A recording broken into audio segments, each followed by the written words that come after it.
Hey Mila, want to hear a joke about paper?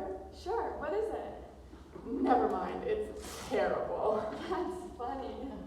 Have you ever seen a pile of old bills just lying around on the counter and thought, what a waste of paper? Or maybe just some scrap paper from a project you've been working on? I've never thought about it before, but paper waste is actually a huge problem. Is there anything I can do to reduce the amount of paper I waste? Actually, there is. I saw on TikTok the other day that you can reuse scrap paper to make your very own homemade paper in 10 easy steps. Really? That's so cool. Can you show me how? Sure, let's get started. Good afternoon, Madame Chairperson, Honorable judges, ladies and gentlemen, and our fellow 4-H members and competitors. My name is Mila Dinn. and my name is Emma Dinn. And today we are going to show you how to make your very own homemade paper. Paging all tree huggers! Now, you may be wondering, why do I need to make my own paper when I can just go to the store to buy more? Well, reusing paper scraps minimizes the amount of paper that ends up in landfills, and by making your own, you can also save trees. Are you saying that by making my own paper, I would be helping to conserve our environment? What do we need to do this? To make your own paper, you will need scrap paper. Hey Emma, what kind of scrap paper can we use? Well, you can use printer paper, loose leaf paper, card paper, basically any type of paper without a plastic coating on it. You will also need scissors, a bowl, water, a plastic tub, a blender, a spoon, a molded decal, a sponge, a rolling pin, towels about 4, and a dehydrator is optional. If you do have one, it will help to speed up the drying process. However, you can still make this paper without one. Can we get started now? Let's do it. Okay. Step 1 to making your very own homemade paper is to cut or rip scrap paper into 1-inch squares. So this is the paper we will be using, and we have found that it is easiest to cut your paper into strips first, and then cut those strips into 1-inch cubes that should look something like this. For demonstration purposes, we have pre-cut all of our squares. Alright, step 2 is to soak your paper in water for a few hours.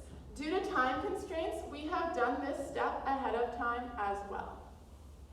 Step 3 is to fill your blender with water and add 2 handfuls of paper. So our blender is already filled with water, and now we can add 2 handfuls of our soaked paper. So 1, and then 2, and now we can blend. Don't forget the lid.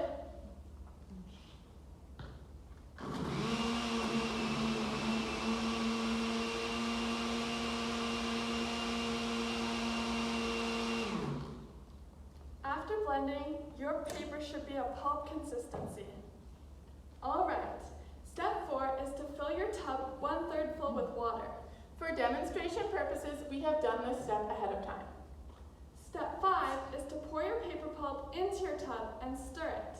Be careful with this step because the pulp does tend to splash. Once you have poured in your paper pulp, you're going to want to take your spoon and give it a quick stir.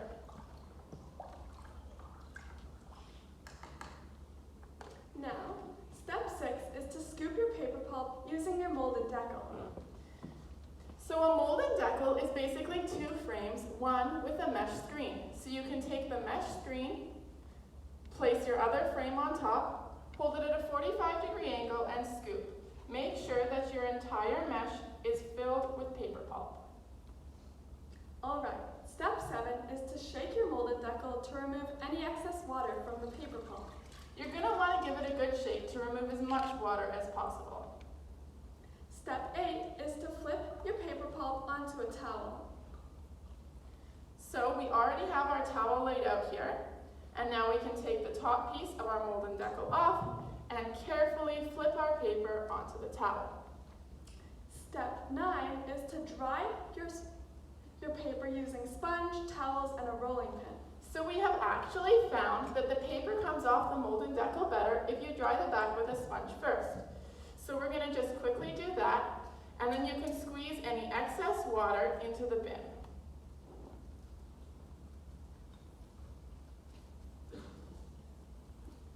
Once you have done that, we found it is easiest if you tap the back of your mold decal as you try and get the paper off. The paper does not always all come off of the screen, and if it doesn't, that's okay, because you can just use it for a smaller task such as writing a list.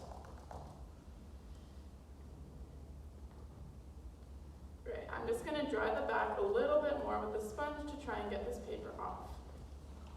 Hey Emma, do a lot of trees get used to make paper? Well, we actually unfortunately lose around 10 million hectares of forest every single year, many of these trees being used to make paper products.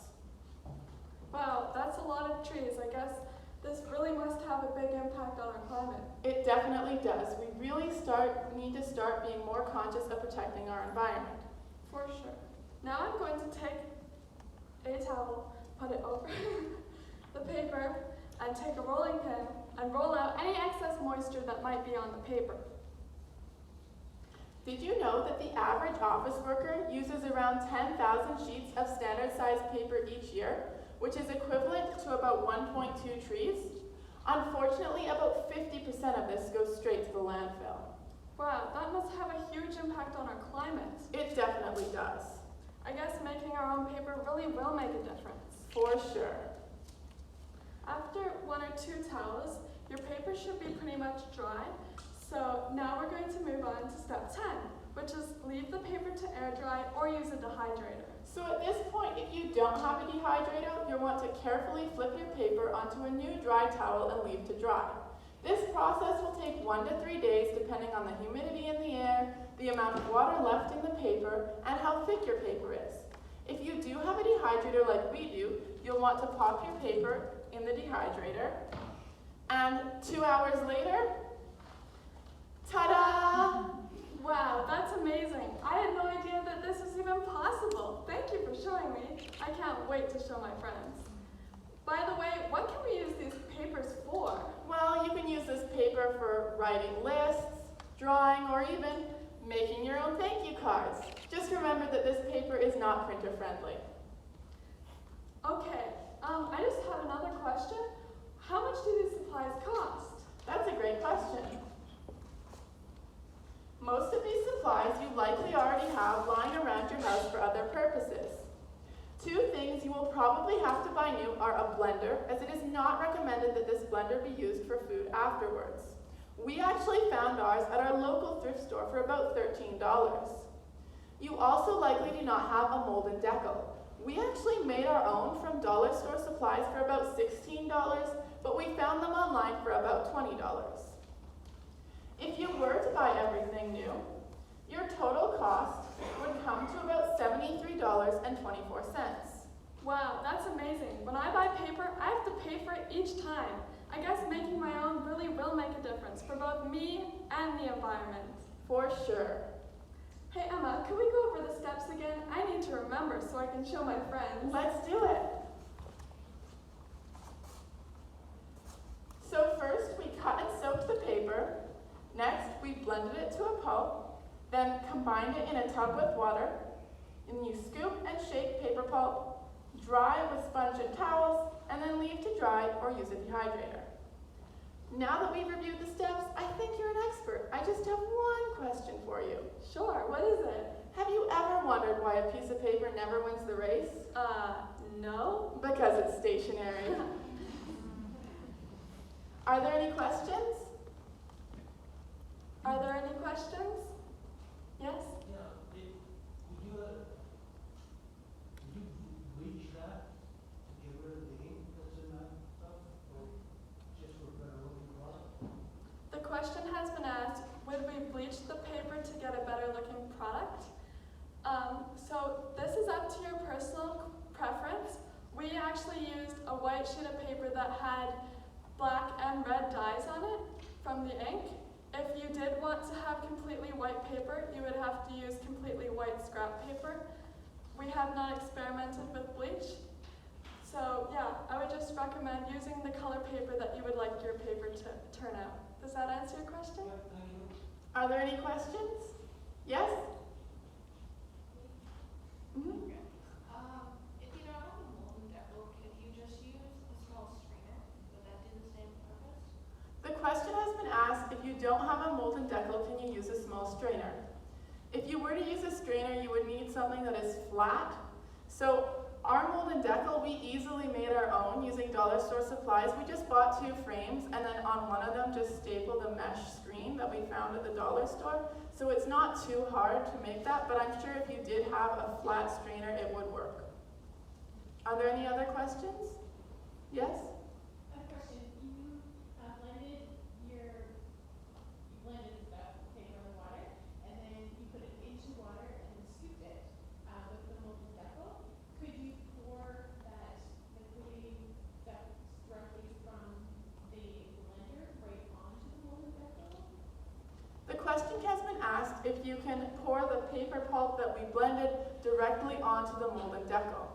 So the purpose of putting it in the bin is just to allow it to spread out, and it makes it easier to fully cover the mesh. Otherwise, you're going to end up with clumps of paper pulp all over your mesh, and your paper is not really going to be as flat. Does that answer your question? Are there any further questions? Yes? Have you tried taking the paper that you made and like making paper another time? Do you know how many times it would work? The question has been asked, have we taken the paper we've made and tried to make it new paper? We have not personally done that, but I would imagine that it would work as the paper pulp is still there and the product is still solid. Does that answer your question? Are there any questions? Are there any questions? Are there any questions? If there are no further questions, then this concludes our demonstration on How to